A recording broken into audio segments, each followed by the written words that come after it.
നമുക്കിന്ന് വെള്ളായണി കോവിൽ വരെ പോയാലോ? ഇന്നാണ് അവിടെ കാലം പുറപ്പാട് നടക്കുന്നത്.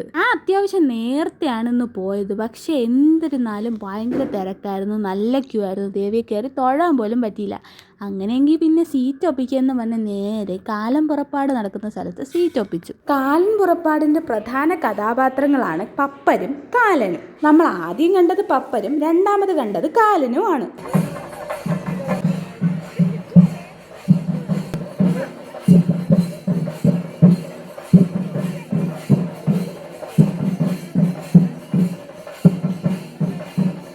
പപ്പരും കാലനും തമ്മിലുള്ള യുദ്ധമാണ് കാലൻ പുറപ്പാട്. ദാരികനെ വധിക്കാനായിട്ട് നല്ലിരിപ്പിരിക്കുമ്പോൾ, അതായത് കഠിന ധ്യാനത്തിൽ ഏർപ്പെടുമ്പോൾ ദേവിയുടെ ധ്യാനം മുടക്കാനായിട്ട് ദാരികൻ കാലനെ പറഞ്ഞു വിടുന്നു. ഇത് നേരത്തെ അറിഞ്ഞ പപ്പര് വഴിമധ്യേ കാലനെ നിഗ്രഹിക്കുന്നു.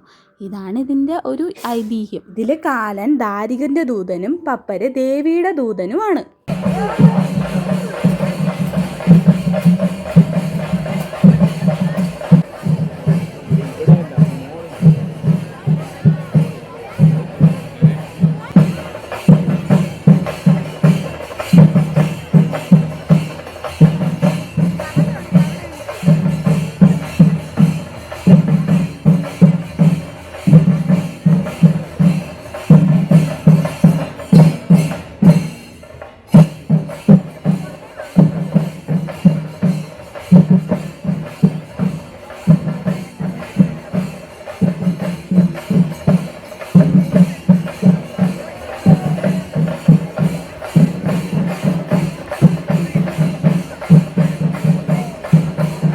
യുദ്ധത്തിന് ശേഷം പപ്പരപ്പൂപ്പൻ എല്ലാവരുടെ മേലും നെല്ല് വിതറി ആ ചടങ്ങ് അവസാനിപ്പിച്ചു.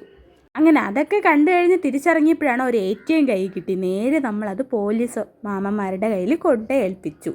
ഉത്തരവാദിത്തമുള്ള പൗരന്മാരാണ് ഗൈസ് ഞങ്ങൾ. പിന്നെ അവിടുത്തെ ഓരോന്ന് എക്സ്പ്ലോർ ചെയ്യുന്ന തിരക്കിലായിരുന്നു ഞങ്ങൾ. അങ്ങനെ എല്ലാം എക്സ്പ്ലോർ ചെയ്ത് വന്നപ്പോഴാണ് ഒരു സംഭവം, ഞങ്ങൾക്കൊരു ലക്ക് കിട്ടിയത് ഗൈസ്. ഞങ്ങൾ എറിഞ്ഞ സാധനം കറക്റ്റായിട്ട് ബൂസ്റ്റിൽ കൊണ്ടു. അത് ഒറ്റ പ്രാവശ്യമല്ല ഗൈസ്, 2 പ്രാവശ്യം. അങ്ങനെ ആ സന്തോഷത്തിൽ ഞാനും ചേട്ടനും നേരെ പോയി കരിമ്പും ജ്യൂസ് കുടിച്ചിട്ട് നേരെ വീട്ടിലോട്ട് പോയി. അപ്പോൾ ഇന്നത്തെ വീഡിയോ ഇത്രേ ഉള്ളൂ. Bye guys.